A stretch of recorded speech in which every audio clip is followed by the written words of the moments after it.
This is a wild story of one man who would leave multiple bodies in his path. Hello, true crimerers. This is the case of Adam and Samantha Chrismer. Viewer discretion is advised.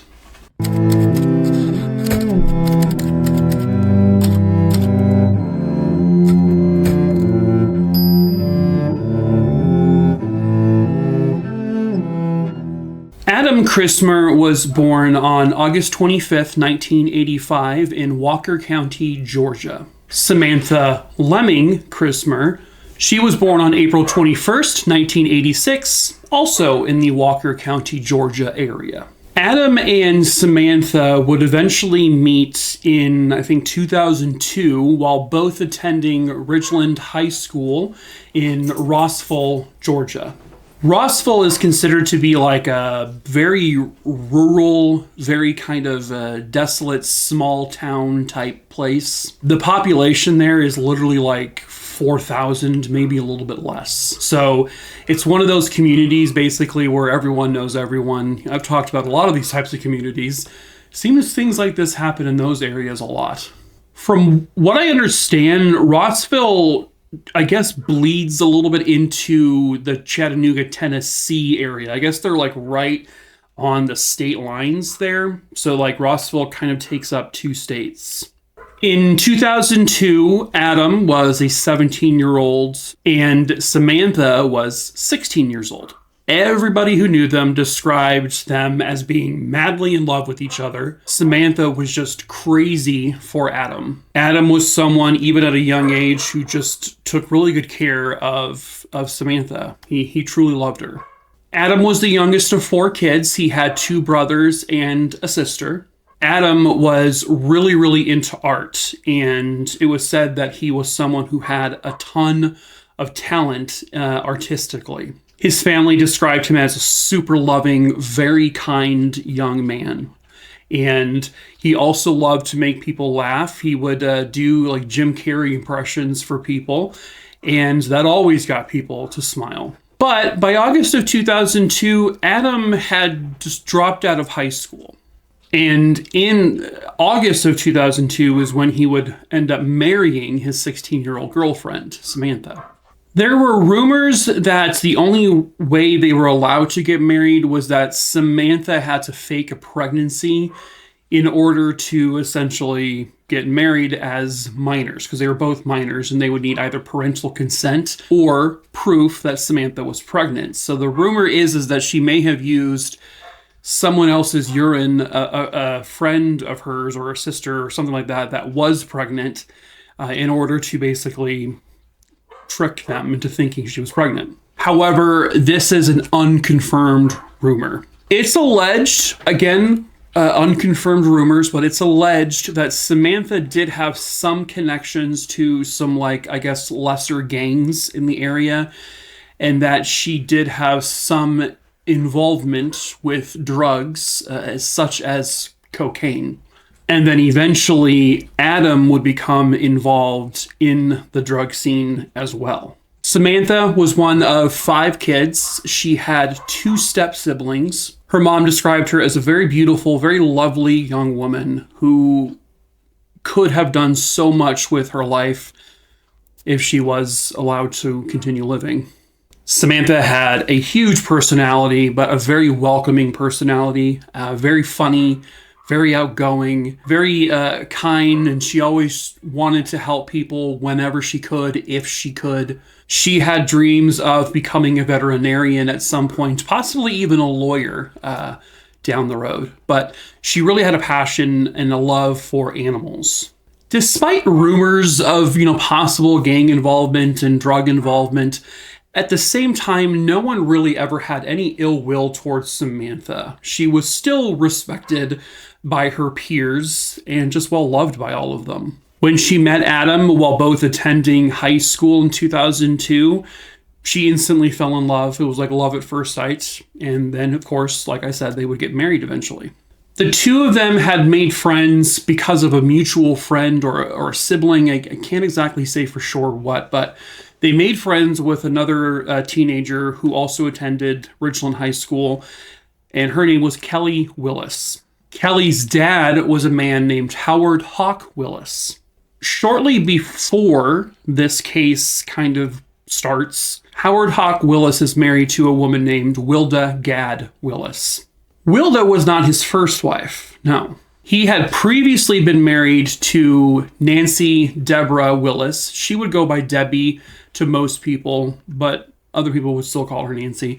From what I understand, Nancy did have 2 children of her own, but I don't know for sure if both of those children were from Howard or if one of them was. It's kind of unclear.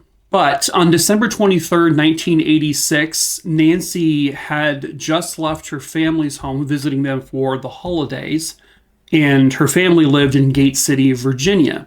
She left their house that December 23rd on her way back home, and home for her at the time was Ringgold, Georgia. Her and Howard were in the process of building a home in Tennessee. So anyway, her family had last seen her on December 23rd. And then after that, no one can say they ever saw Nancy again. None of her friends or other family members. They hadn't heard from her. They had not seen her.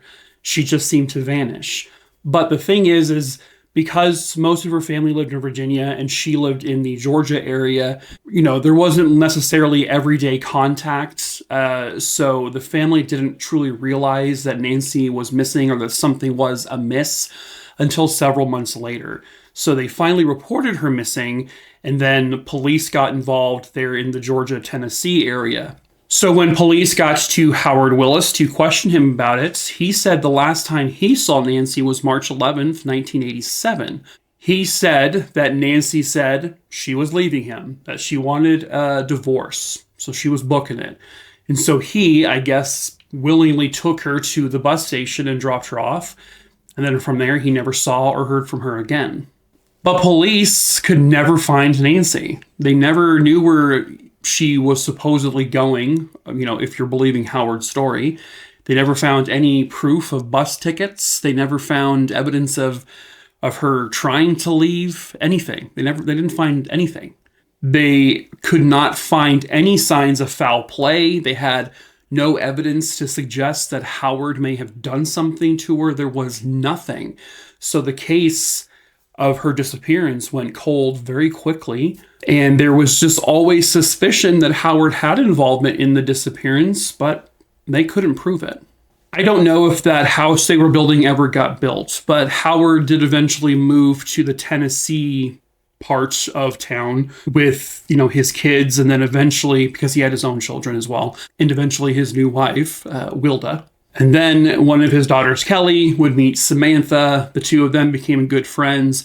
And eventually Samantha would move in with Kelly on Howard's property. And then eventually Adam, once they got married, would move in with Samantha into, I guess, a trailer on Howard's property. Soon after this, Wilda would actually file for divorce with Howard, and she wanted out of this relationship. And she had told Howard he needed to get all of these teenagers off of the property because Howard would allegedly hang out with Kelly and her teenage friends, and he would party with them, drink with them, allegedly do drugs with them. And Wilda's like, you gotta stop this. You gotta end it. But he didn't. By the way, did Samantha and Adam's parents allow Samantha and Adam to move in on this property, or what was their opinions on that? I'm not 100% sure, to be honest with you. The last bit of background I do have on all of the players involved here. In the year 2000, Howard was busted. He was busted trying to transport cocaine from Texas to New York. I believe he got caught in New York. So he was arrested and he was charged with various charges to do with that. And they did let him out on bail. And the authorities in New York gave him permission to move back to Tennessee and stay there while he was on bail awaiting his trial. A lot of background and a lot of people I know involved in this one. It's kind of a wild one. On around September 24th, 2002, Samantha, she had a dog. She would bring the dog into the vet for a routine, I guess, checkup. One of those drop-off appointments, so Samantha dropped the dog off and then would leave and do some stuff. However, Samantha never returned to pick up the dog. And I guess this may have had something to do with the fact that whatever the dog may have needed something to be taken care of, and Samantha maybe could not have afforded it. And so at some point they boarded the dog, or from what I've read in other places, the veterinarian actually ended up taking the dog themselves to take care of. I'm not positive on this, but Samantha never got back to the vet. But Samantha didn't fall off the face of the earth. She was still seen by many, many people. This was a matter of not being able to, I guess, take care of the situation financially. Fast forward a couple of weeks to October 4th, 2002. Samantha was just out having lunch with her mom when Adam came into the restaurant they were at and interrupted the lunch. Adam told Samantha, hey, we're going to go pick up the dog from, I guess, the boarding place. Howard's going to take us. With Adam was their friend Kelly. She also came into the restaurant. I don't know 100% what the argument was about, but apparently Kelly and Samantha got into some kind of argument there where Samantha called Kelly a bitch, out loud. But apparently they quickly made up because Samantha, Adam, and Kelly would then leave the restaurant, and Samantha's mom saw the three of them get into a red Jeep, and she saw Howard Hawk Willis driving that Jeep, and then she saw them drive away. That would be the last time that Samantha's mom would ever see Samantha again. Later that same night on October 4th, 2002, Adam would call his mom, and Adam was apparently crying. He was distraught, and he told his mom, I want to move back home. I want to stop doing all of this. And so the conversation ended, and that was the last time that Adam's mom would ever hear from him again. And from that point moving forward, no one would ever see Adam or Samantha alive again. That exact same evening, police had called Howard Willis because they wanted him to come into the station to answer some questions about another disappearance. So not about his ex-wife, Nancy.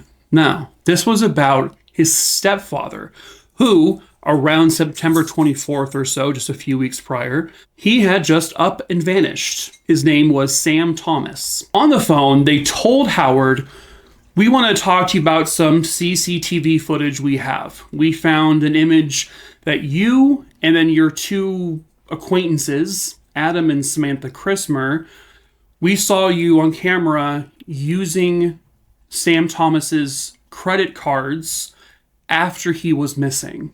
And so we want you to come down and talk to us about that. So eventually they would agree that on October 8th, that Howard would come in and talk to them. Police did feel a little concerned that Howard would maybe try to run after this conversation. Maybe he would try to flee. So what they did was they contacted the authorities in New York. They told them the situation. And the New York authorities, they put out a warrant for Howard's arrest. And basically it's because they revoked his bail. This wasn't going to be an immediate arrest. They basically had to go down there themselves and do all that. So it would be a few days before that official arrest could be made. On October 7th, police would call Adam's mom, and that's because they were trying to track down Adam because they wanted to interview Adam and Samantha, but they couldn't find them. And this, of course, was in regards to the credit card usage of the missing man.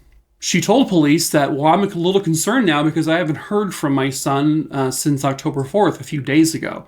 I haven't seen him, haven't talked to him. Samantha's parents, her mom, said the same thing. I haven't seen or heard from her since October 4th. On October 8th, Howard would actually go into the police station as promised, and he would talk to them. So they kind of actually went first into, hey, have you seen Samantha or Adam Chrismer? Because they're now missing. We want to talk to them as well about this, but now we can't find them. He told them, last time I saw either of them was on October 4th. And because police didn't have any actual physical evidence to connect him to the actual disappearance of Sam Thomas or any physical evidence with connections to any wrongdoings towards Samantha and Adam, they had to let him go because that warrant from New York hadn't taken effect yet. On October 11th, Adam's mom gets a phone call from Adam's cell phone. But it's not Adam that's on the other end. It's Howard. She asked him, "Where's Adam? We haven't seen or heard from him, and now you're calling us from his phone. Where is he?" And he told her, I have no idea. He just left his phone here. I don't know what he called her about, what the goal was there, but Adam's mom, Samantha's mom, Tennessee police at this point now have pretty big suspicions that Howard Willis had something to do with the disappearance now of Adam and Samantha. Later that same day, on October 11th, the New York police would finally put that arrest warrant into play, and Howard was arrested, and he was brought back to New York. Also on October 11th, this was a very eventful day, and this was a very grim discovery. A man was fishing on Boone Lake, and I guess this lake is near Winged Deer Park. So he was fishing, and he all of a sudden saw something kind of float up in the water. Maybe a mannequin's head or something. But when he got closer, he realized that's an actual human head. There was a decapitated head in the lake. He calls police immediately. Police come and collect the remains. Before they can even really start searching the area for more parts, another person is fishing on the same lake in a different location, and they find a severed hand float up in the lake. And then a couple other people are walking around the lake. They find another hand, and they find a piece of human skull. Police collect all of this, and they're working on trying to identify who all these remains belong to. As this is going on, Howard's now officially in New York, and he has phone calls with his mother, Betty Willis. Her name, I guess, was Emma, but she went by Betty. Those phone calls, they're recorded. And on those phone calls, they have interactions where Betty is asking Howard, "What do you want me to do about the storage room? There's a horrible smell coming from the storage. What do I do about the smell in the house?" And then Howard's telling Betty on the phone, "Shut up, stop talking about that," because he probably realizes they're being recorded. Well, police get a hold of those phone calls, and they track down, through their investigation, the storage facility that Betty was probably referring to. They found that she took out a storage room. It was in her name and I guess her sister's name, Marie, I believe. And so the police get to that storage facility, and when they get to the storage room that they had rented, there was this horrific odor of decay coming from it. There were maggots literally crawling from underneath the door of the storage room. And they finally break the padlock and they get the door open, and it smells like, just death. In the storage room, they find two very large bins with blue lids. There is a tarp covering both of these bins. They remove the tarp and they open up the bins, and inside they find a body in each one. There is a female body in one of the bins. Her hands were tied behind her back, and in that bin was a bunch of clothing items and carpet pieces, just a bunch of stuff in there with her. The other bin had a dismembered body. That body was missing its head and its hands, but eventually they realized that the head and the hands and the piece of skull they found at the lake was a part of this particular body. Eventually, through dental records primarily, because both bodies were in decay, but both bodies would be identified as belonging to 17-year-old Adam Chrismer and 16-year-old Samantha Chrismer. Police take a whole bunch of evidence from the storage facility. They dust for fingerprints, and on the blue tarp, and I think also on the little bins that the bodies were in, they found fingerprints, and those fingerprints would come back to matching that of Howard Willis. At the autopsy, Just to reiterate, Samantha's body was still, had her hands tied behind her back, and there were these zip ties tied around her wrists. There was a significant amount of bruising on her wrists and arms and all over her body, which suggested that she was likely beat for some time. She had teeth knocked out of her mouth. Her cause of death, though, was 2 gunshot wounds to her head, basically execution style. Adam's body was the one that was dismembered. They determined that a chainsaw was used to cut up Adam's body, and it appeared that Adam had been wrapped up in clothing or some kind of blanket or something, and that when he was dismembered, whoever did it dismembered him through those clothing items. Ultimately, his cause of death was also a gunshot wound to the front of his face that went through his chin and kind of out the back of his head. They did, however, find bullets with the bodies. So with each body, they did find fly larvae with them. And through the wonderful work of very smart scientists who know way more than I do, they were able to determine the time of death-ish because of those larvae found with the bodies. And they determined that Adam was likely killed sometime on October 4th, possibly October 5th. And that Samantha was killed possibly on October 6th, maybe October 7th. Which means that Adam was probably killed the day he went missing. And then Samantha was held hostage, kidnapped, whatever the case may be, however you want to call it, and then tortured, and then later shot dead. Police would get a warrant to search Betty Willis's house. This is, again, the mom of Howard Willis. When they get in the house, they do have this big kind of smell of bleach, but also human decay. They see that pieces of carpet have been cut out of the floor, and it seemed the carpet would match some of the carpet pieces found in the bins with the bodies. But they also found locations on the carpet and the floor of the kitchen and stuff where there was very obviously someone had cleaned up something with bleach. There were smears of bleach. They did take carpet fibers, and eventually through forensics, they matched the carpet fibers from the house exactly to the carpet fibers that were found on the carpet pieces with the bins. There was also a pillowcase in one of the bins with the bodies, and when they got to one of the bedrooms, there was a pillow that was missing its pillowcase.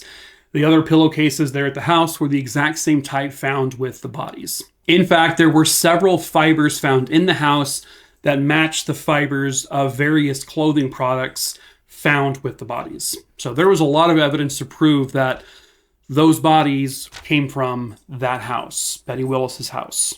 Out in the backyard, kind of in some overgrown grass, they found a chainsaw.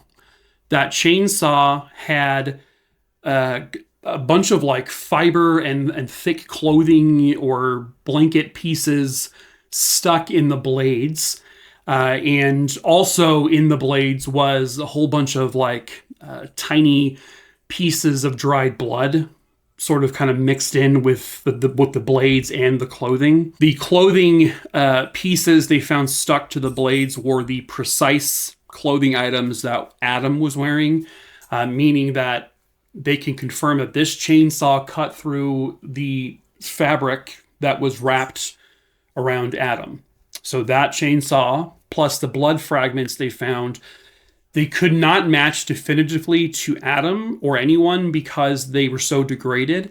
But it was human blood they found. So they were able to determine that this was the chainsaw that was used to dismember Adam Chrismer. They found zip ties in the house that were the exact same zip ties that were used to bound Samantha's wrists. They found black nylon rope in the house that was the exact same black nylon rope that was used to wrap around Adam's body with the clothing item. Also in the backyard of Betty's house, they find a gun just laying there in the grass. And around the gun are bullets. They take the bullets found there and they line them up with the bullets found with the bodies, and they were exact matches. And they were able to determine through firing tests that That was the gun that fired the exact bullets that were found with the bodies that ended the lives of both Adam and Samantha. This was the murder weapon. At the house itself, they did not find any other traces of blood, which means that, Betty and likely Howard did a really, really good job, unfortunately, of cleaning up any large amounts of blood. There is a part of the house that seemed a little ransacked, a little messy, with like ropes kind of on the floor, that they determined that this was like the likely area where at least Samantha was probably bound and eventually killed. But at this point, they have a shit ton of evidence connecting either Betty and or Howard to the murders of Samantha and Adam. But they can't exactly pin it on a specific person, not yet. What police believe happened was that on October 4th, Howard was called by police because they wanted to ask him about the missing man, Sam Thomas. And they wanted to talk to him about why he, Samantha, and Adam were using the missing man's credit cards. So they think Howard probably panicked, got concerned that Adam and Samantha were going to rat him out and talk. So he felt the need to kill them both and hide them so that no one could ever ask them about what happened. So while they believe it was Howard who pulled the trigger and not Betty, they still needed to prove it. And that would actually come pretty soon. If you remember, I talked about his ex-wife now, Wilda Gadd. And little did Howard know that when he was rearrested and brought back to New York, police had already been in contact with Wilda Gadd, his ex-wife. And they asked her if she would be willing to wear a wire and talk to him about possibly, missing Sam Thomas. And so she did. She wore a wire and she would visit Howard in prison there in New York. After many conversations, she asked him, "What did you do? What did you do to those two teenagers?" And so he said, quote, "I shot them. I shot Adam, and then eventually I shot Sam." And in this case, he's referring to Samantha. He said, quote, "I blew their brains out. I just pulled the trigger right then and there." Wilda asks him, "Why did you do it?" And all he said was, quote, "I don't know, Wilda. I just don't know." Wilda would then tell police that she is pretty confident that Howard murdered his previous wife, Nancy, and hid her somewhere. But even with that, police weren't ever able to connect him directly, physically at least, to the disappearance and or murder of his first wife. Wilda did also say that she is pretty confident that Howard killed Sam Thomas, and police were pretty confident of that as well. Wilda, however, did actually have an idea of where Howard may have buried Sam, and so she brought him to that location, and sure enough, they find a human body missing its head. But they were able to confirm through DNA testing and all that this was the body of Sam Thomas, which was Howard's stepfather. When confronted with all of this evidence, Howard said, "Well, it was Adam and Samantha that killed Sam Thomas, and so I don't know what to tell you." But police never had proof of that. He then said, "Well, first it was a teenager who killed Adam and Samantha. I had nothing to do with any of it." Then he said, his mom did it. He said, Betty, she killed Sam and Adam, throwing other people under the bus for a crime that pretty much he already confessed to committing. He didn't know his confession was recorded. He didn't know that until later. Howard Hawk Willis was charged with the murders of Adam and Samantha Chrismer. He would go on trial in 2010. This is like 8 years after he was arrested. I don't know why it took that long, but it took that long. The jury saw images of the remains of Adam and Samantha, and I guess the jury members, some of them, got very, very ill when they saw them, and several of them began to cry. So they had to stop proceedings for a little bit of time for the jury to kind of recover, because that's how bad it was. That's how bad the images were. All of the physical evidence and his confession were all presented to the jury. And the jury was like, yeah, no, obviously he's guilty. On June 21st, 2010, Howard Hawk Willis was found guilty on all charges, including 2 charges of capital murder and he would be sentenced to death. He would appeal over the years, and in 2019, he tried to appeal it under the idea that the confession he gave to his ex-wife, well, that should be thrown out because she was working with police and she didn't tell me. I didn't know she was working with police, and so that should be thrown out. The courts were like, what? No, you willingly offer the information, so she didn't coerce you into saying it. You just said it. So they threw out his appeal, and he wasn't allowed. As of this day, he is still awaiting his execution. Howard Willis was never charged with the murder of Sam Thomas. I'm not 100% sure why. It's likely because there wasn't enough physical evidence connecting him directly to it. I mean, they were pretty confident he did it. It was his ex-wife who told police where the body likely was. But even with that, they didn't have the actual physical stuff to say, yep, Howard did this, unfortunately. To this very day, Nancy Willis's body has never been found. She has never been found alive. She has never been seen or heard from since. Police are pretty confident that Howard Willis killed her, but they have no evidence. And especially without a body, they can't do anything about it. So he has never been charged in connection with the disappearance of Nancy Willis. Howard's mother, Betty Willis, would also be charged with accessory charges, but she would never make it to trial because she passed away before any trial for her could begin. This was a wild one. This was a lot. There was a lot of people and things involved with this one, but I'm glad the monster was finally caught and put in prison. I wish he would be held accountable for, the murder of Sam Thomas. And why he did that, by the way, I don't know. Could have been for financial reasons, just to have his money, but there's not even really a motive kind of developed with why he did that. Why he made his ex-wife disappear, probably because of the divorce. Maybe because she was trying to leave him and he didn't like that. It's unknown. At least he's being punished, and he is on death row, so he will meet his maker. But that is it for this super wild case, true crimerers. Hope you found it interesting. As usual, if you have tripped, fallen, and stumbled your way into this video by accident, hi, I'm Mike. Hello, that was weird. I tell 4 true crime stories a week here on YouTube. I also tell a few throughout the week on TikTok. I tell one on Instagram and Facebook every week as well. Please give me a subscribe here. Give this video a like so it's pushed out to the YouTube world.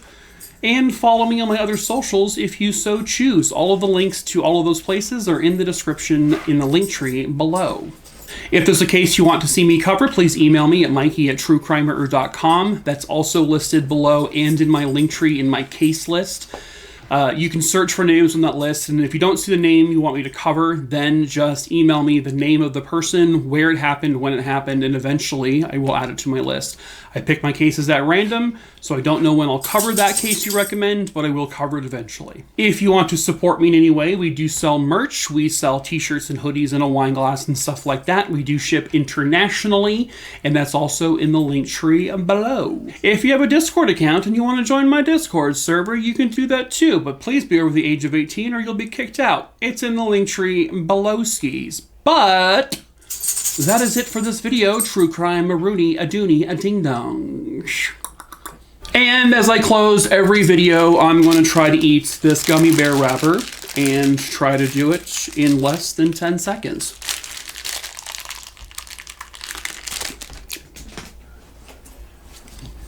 That was stupid of me to try. That was very dangerous. I could have died. You should have stopped me. You're not very good people. You would have let me die right there for your own amusement. You're disgusting. You're sick people. What's wrong with you? Go to HE double hockey sticks, you freaks. Molly just stole the wrapper. She stole it. Now she's eating it. Can you hear the crunch? Maybe not. Great.